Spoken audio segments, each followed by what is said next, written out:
Hi all, are you able to see my screen? Yeah. Yes. And today my title is Explore Azure Blob Storage with the .NET Core applications. Why I took .NET Core application is like we've been working long time from framework. We have a lot of upgrades in framework also. But today's environment as a .NET developer, we are approaching everything with the .NET Core because of this platform independent. So the way we working in .NET Core and .NET Framework is somewhat different. We need to understand the basics of architecture. The Azure implementation, everything is same for a framework and .NET Core, but the way we proceeding our code and way we are connecting our Azure account URLs or something, it's somewhat different. So that's what I'm taking .NET Core as a base for every Azure topics. So today's discussion is all about Azure Blob Storage and .NET Core application. First, this is me. I'm Menaka Bhaskar Pillai. I'm working as an associate software engineer at Accenture Digital. I'm a C# Corner MVP and certified Azure and .NET certified professional. This is all about me. Today what we are going to discuss, today we are going to discuss about what is Azure Blob Storage and what are the types of storage blob storage it is. When we need blob storage, the real-time scenarios where we are using blob storage, and if we are already having some other project, in what all are the way we can implement blob storage for the existing project, and how the cost of the work take place, because we having pay as go service. Even it is a pay as go service, we have some certain criteria that needs to meet to use the blob storage. So we can always also choose the pricing plan according to the storage what we're going to use, and how to move the data to Azure Blob Storage from .NET Core. I'm going to cover those topics today. So moving on to next, what is Azure Blob Storage? If you see, like there are lot of amount of services available in Azure. We cannot use every services because it take long time to understand each services. For example, we have cognitive service separately, we have storage separately, and lot of services that support a lot of action. So what kind of services and its need and its importance makes the services to implement in our application. So if you go to blob storage, it's one of the important concept that we need to implement in our real time things, because the storage is we cannot data is a main thing that makes the technology to grow faster. So storing data, utilizing data makes lot of impact on today modern technology growth. So all the storage, it's not only like blob storage like Cosmo DB, all other storage plays an important role in migration of data, maintaining data. If you see in Cosmo DB, we can write the stored procedure there, and we can trigger the functions. Everything all can be set up within the single Azure framework. So the storage in Azure service plays an important role in implementing the modern data utilization. So in what kind of way this Azure Blob Storage plays an important role? We can store and access the unstructured data at scale. If you see, if we have a structured data, we can maintain easily. Like we already have a format, we have the schema, and we can maintain the maintenance is very easy. If it is a semi-structured data, it's those tough, because we need to analyze the data, how what kind of schema it is, and we need to store those kind of activity we need to take care. But if it is an unstructured data, it's quite tough, as well as because it don't have any schema format. So this Azure Blob Storage is mainly used for storing and accessing the unstructured data at a scale.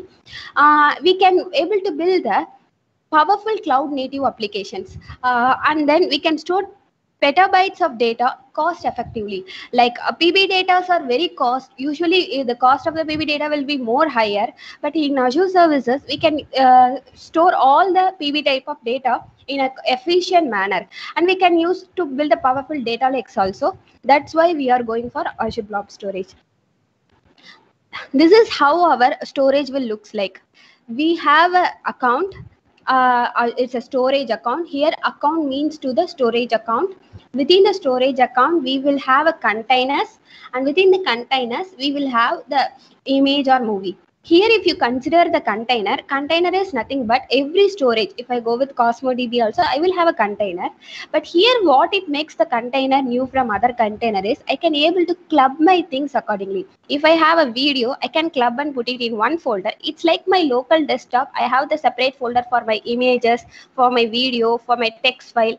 So I can able to differentiate my files from other files by means of putting inside as a club inside my container. That kind of activity is available in blob storage. So within my container, I can able to have my separate images or video, what kind of things I need within those particular folder. This is how actually the blob storage looks like inside the Azure portal environment. So these kind of words are like, it's like if I have my some application, I have like EF core. If I'm working in EF core, I need to know about contest word. If I am not aware of what is contest, I can't able to proceed with my code in my .NET environment. So if I'm going to work in blobs, I need to know about those kind of words, so I can use those words as a mandatory. So what is within the blobs, there is a block. What is this block? This block is nothing but, I already shown you, this container having something to store the data. Like I'm using picture as a folder. After that, I'm putting inside all my images. So these blocks are defined to, like, it is a place, it stores the text and binary data are made up of the blocks of data. These blocks are made up of complete data that is managed individually. So if I want to manage the particular data individually as like a text format or other format like a PNG format, JPEG format, I need to have a block, separate block. If there is no block already available, because when I am creating from my portal, I will get my container itself. I need to upload the image or download the image. I need to do the block activity. Without block, it will not identify where I need to store the data, from which block I need to download the data. So this is important thing in blocks. After that, append. Like I made up of lot of blocks, but we need to optimize for the append. Yes. Anyone? Okay. Append is like, I need to, it's like I need to optimize for my performance, because I cannot collapse all the data which have the PNG at first, JPEG at second, all other data and one after another. It will confuse my regular activity, which data I need to retrieve, which data I need to add. So I need to append that. And then it is a page. It's like a VHD, it's like a virtual hard drive where my files all been as fed as like in a Azure virtual machine. If you go to VHD and Azure virtual machine, we will get an image. So this is types of blobs that we can use inside the blobs activity. So containering, and after creating the folder, after uploading the image or downloading the image, every activity we need to consider this blob append and page. Without this, we cannot perform any activity inside the blob storage. So that means like storage account. So where we need to use blob storage, here comes the business needs where we need to use a blob storage. Consider I have a web application where I need to collect the data from the student or teacher, where the teacher need to upload the mark sheet and the student need to download the mark sheet. So the activity is like two-end activity, where the uploading is at one end and downloading at another end. If I'm going with a traditional approach, the data and other costs will be exceed more and more. But if I have a blob storage, the teacher can upload the images in the same reference container within the storage account, where the authorized student can authenticate their login, and they can give the download option where they can download the same file which is available for them from the portal. So this is the real-time business application where we are using the blob storage. So other basic uses like we can serve the image or document, whatever, directly to the browser. We don't need to think about I need to fit that into the my Azure portal. Again, I need to download from there. We can give from in an application scenario. I can directly go just create my HTML tag with input type like file, and then I can click my input. So I can directly upload or download any kind of file from my browser end. And after that, I have my files in my distributed access. As I said, teacher and student. So my files will be available to all the people who have the access. Like I can authenticate by AD authentication or whatever authentication, I can give access to those. I can create the file as private file or public file with the access restriction. All those kind of things can be done by this blob storage. After that, I can stream video as well as audio. Here comes the major play: video and audio. Like if it is a single image file, I will have around 3 KB or 4 KB or 5 KB. If it is thousands, it's a multiples of that KBs. If I'm going with video and audio, I can just think about a 1 hour film or half an hour film, how much storage it will expect. It's not easy because I cannot use other storage in ease of cost as like this Azure Blob Storage. So this is the main thing. Like I can have the streaming of video as well as audio files in the blob storage, and I can able to write the log.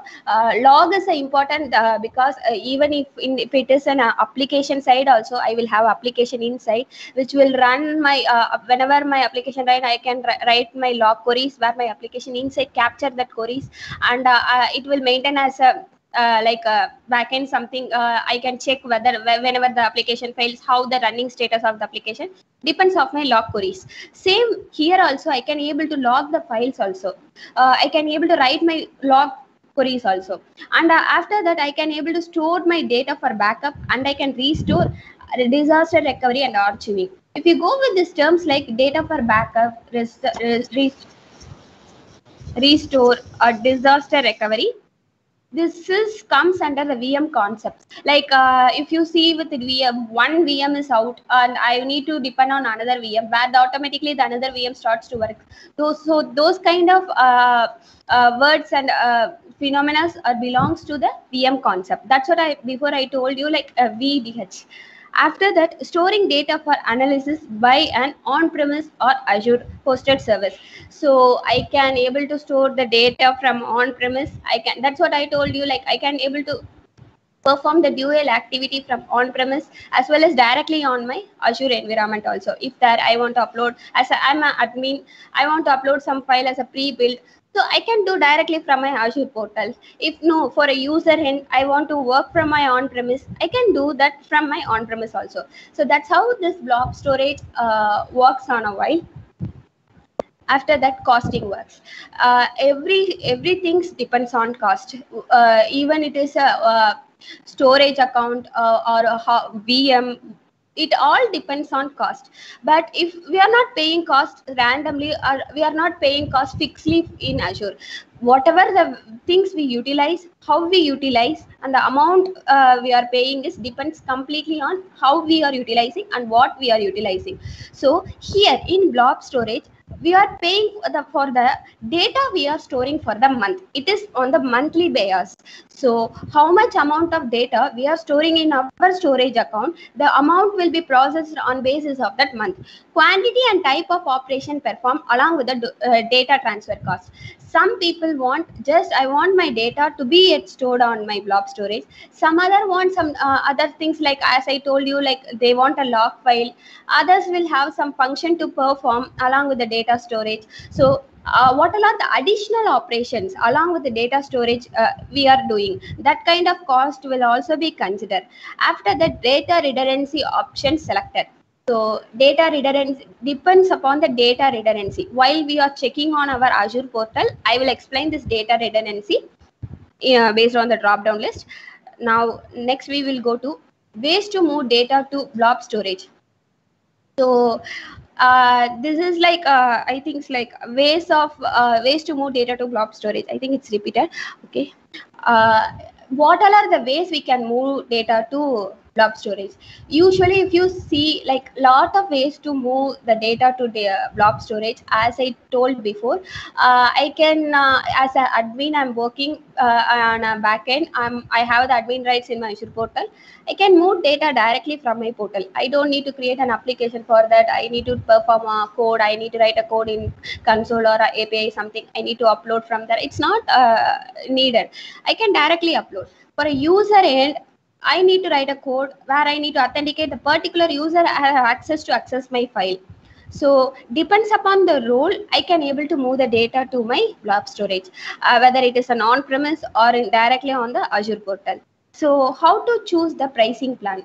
So this is very important thing, because pricing plan is completely depend on what we are going to pay is completely depend on how we are going to design our storage account.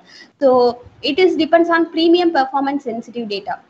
Like if you go with the premium, it's like a sensitive data. If you are having a bank application where you need to store the checks or something in a printed copies or something, it's something sensitive, so I'm going for a premium.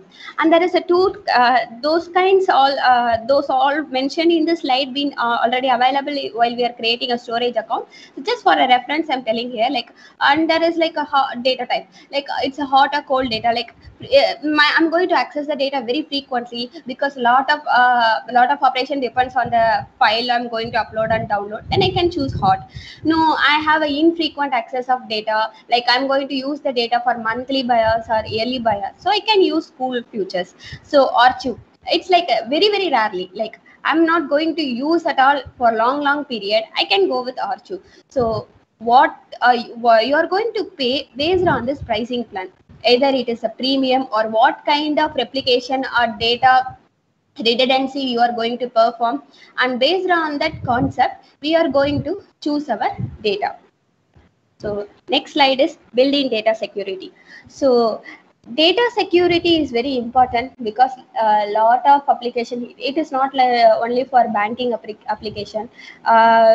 Like a lot of application, whatever we are using, either it is a normal application, it's a cost management application, or product tracking application, we need a data. So maintaining data is somewhat difficult, and we should not make it as to be breached. So this blob storage have the built-in data security, where it contains the security expert and compliance certification also. So performing this sensitive data storage or normal data storage via unstructured data storage via blob storage plays an important role, and it is and the SLA is also very good compared to other storage. So let's go for migrating data to Azure Blob Storage from .NET Core application. So first I'm going to first we'll go and check into our Azure portal, where we are going to create our storage account. So if you go, you will have this creation of storage account, where I need to create a subscription. This is like I will have my Azure subscription, so I can resource group is I can create new or I can create existing. Like resource group is like demo blob. So this storage account is like I'm giving like a module. Giving already, I think so. No.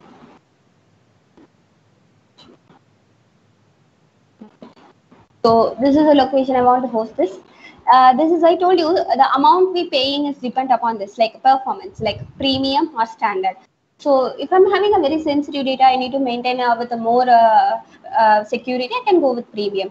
Account can be any type. This is like I'm going to do with the blobs. So my blobs, I'm going to store a files or unstructured data. So I'm going to use blob storage. So replication. This is where the data redundancy comes.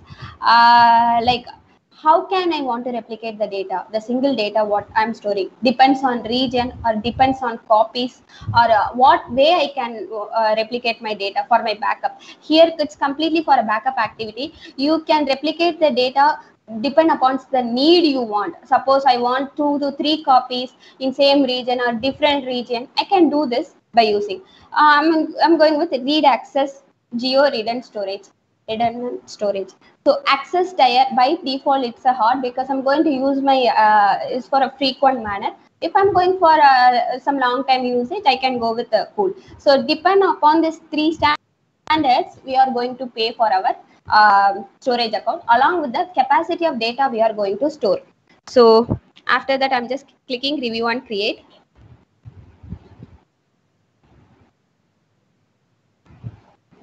So validation passed. I think deployment will start.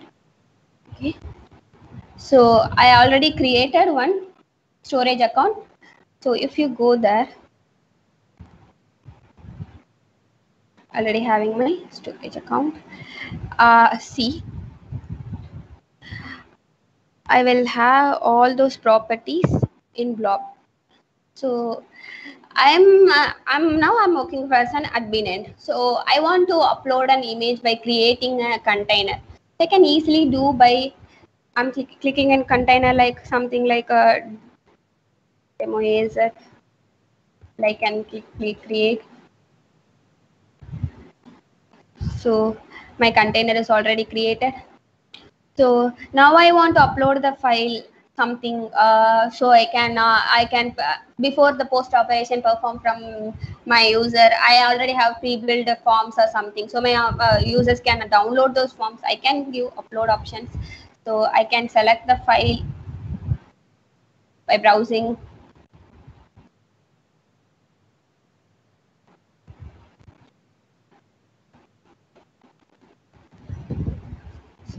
So this is it's not taking me long time. If I have a lot of file also, a lot amount of file. If I have it's a 1-2 files, I can directly upload.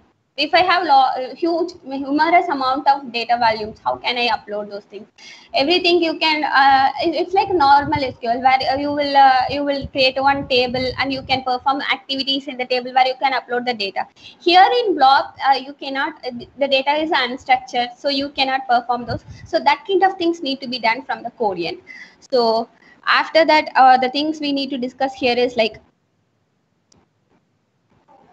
so this containers like this is where I can keep my things separately. Like I want a container for a image, container for a videos, containers for a, so I can separate them and I can upload the things based on those type or for even on the format also I can do that.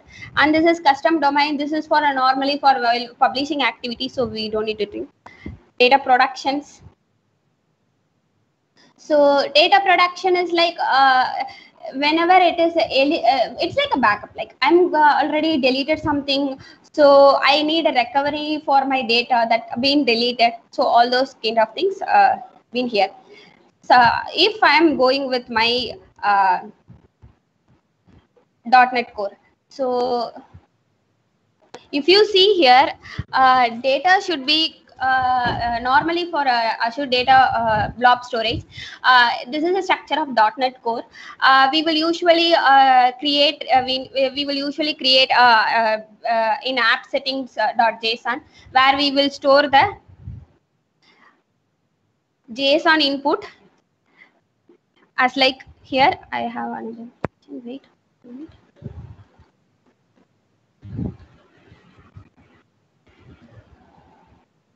So in app settings.json, I need to give all the credentials like wherever, whatever I'm going to utilize inside my application, because when I'm publishing my application, I don't need to again to give a publish option. It will not create another DLL. So whatever the data you're going to give it as a fixed, give all those things in the app settings.json. So after that, once you give all those things like key, account, all other stuffs in app setting.json, then register your endpoints in startup.cs, where you can create a separate async method and you can return your client and all other things like file you are uploading from here, and add the service like a service dot what service you are going to perform, like create two classes where you can have the main class and it is like inherited from the one interface. So this is like what actually we're going to perform. In same, if this is common, depend upon the use case, depend upon whether it's an API project or it is an MVC project, we can include those things. We just need our account and key and container name, what we need to create. So we just need to create an credential. We need it's a credential is for authentication with our account and key. After that, the storage account, what the credential is matches with our storage account. Once it is verified, our cloud client will creating a one blob client. After that, within the blob client, I need to get a container reference. If the container is not already inside my blob, I can create a container. That's the code I'm creating, like create if not exist as in. Once all those things are done, I can take I can hard code my file, because I'm doing on premise for a demo. I can hard code from my directly to file path. Now I'm giving like console.readline for just for a meaningful case, like I'm giving the file from a local desktop. And then after that, this file what I am entering will be getting the blog reference. I use the word blog in my PPT. Here it is checking like this particular blob reference, that file. This is the name, that how actually the data will be there. So after that, my file, what I clicked, what I entered in my console will be replicated and it will be directly uploaded to the blog. After that, I can download by performing the same operation. So yes, we can run this. This kind of things, for while we are performing in .NET Core API, what I said before, like we need to give those credential in app setting.json and all those endpoints and services we need to add, like service.add, what service we are using and the interface we are getting inherit those tasks. After that, if you have the controller with the view, we can fetch data from the class and we can give that to the view by upload and download using the HTML tag like a file type.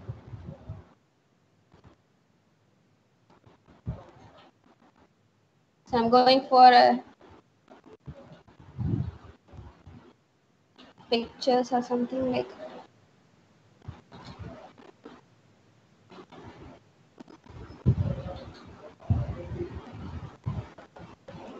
So I can have those things like desktop.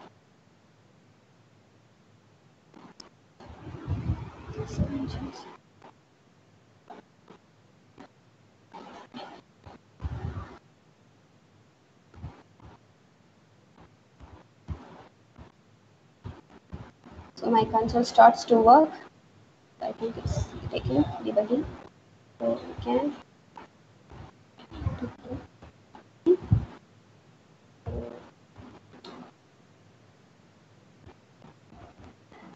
For console, if it is we need to debug by line, so we can able to see where exactly.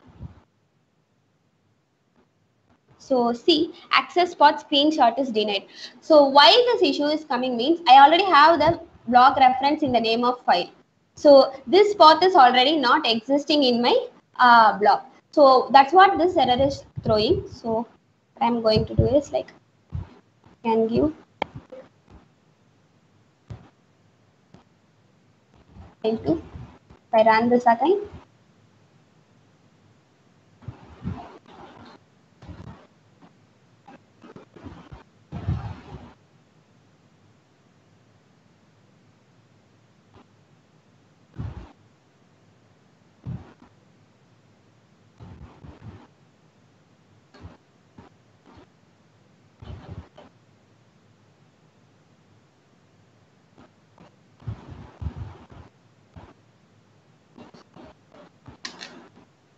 So storage account, it's already created my credentials. So I can cover that. All my credentials will be inside my storage account. After that, I'm creating my cloud client. It's contain my shard key. So it create the container if not exit. So I'm pasting this.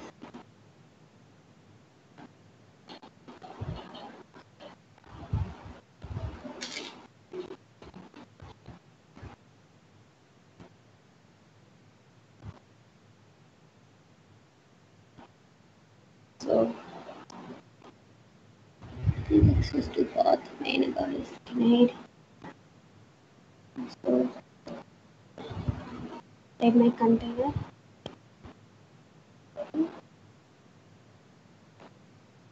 Don't have any images inside my container.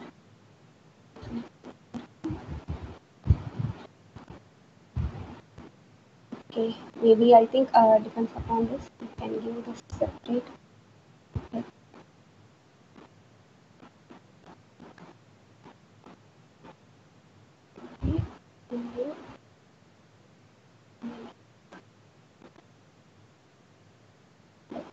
And you can give difference.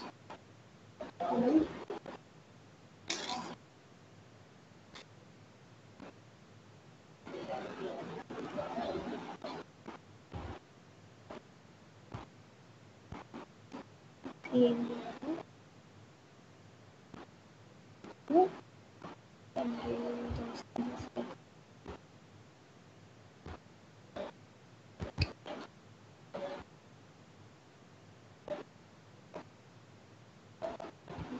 File operation.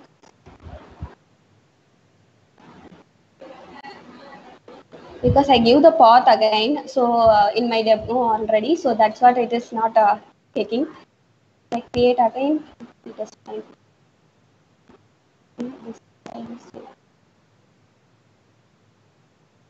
So let's again run our application. Let's see.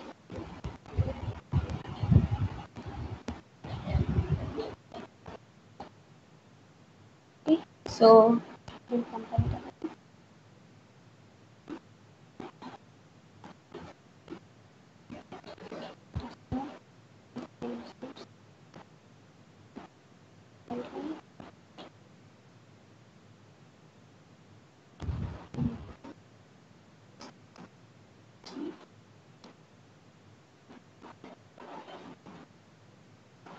We have same error. I think so.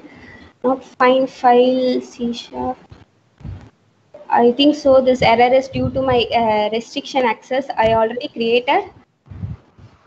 Okay, fine.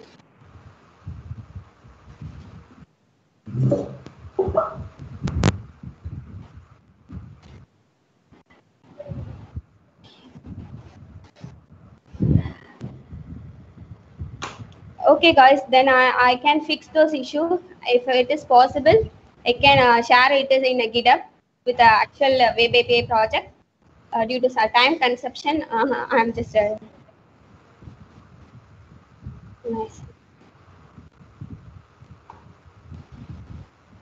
Hello.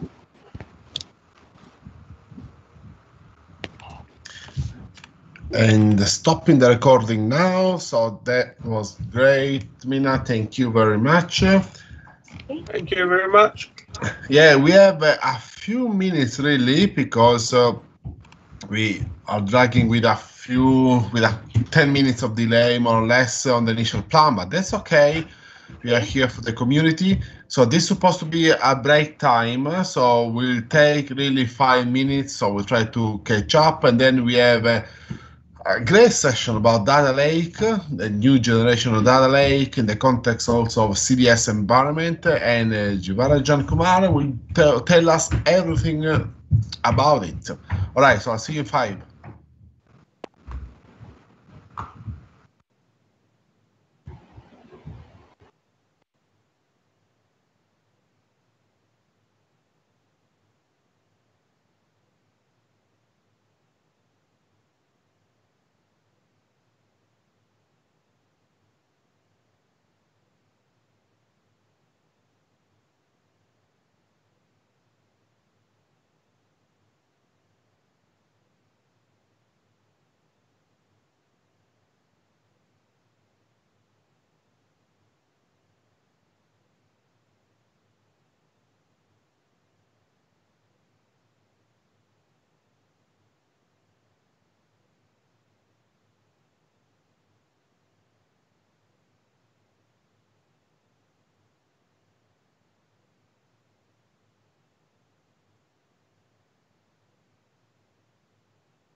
All right, I'm struggling to get hold of our next speaker.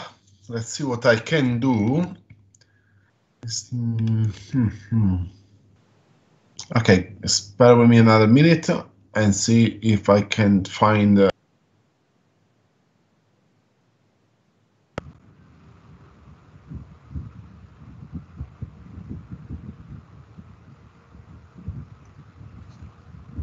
Stefano Giva here. Hello? Can you hear me? Yeah. Okay, great. Let me know when you want to start. We'll start.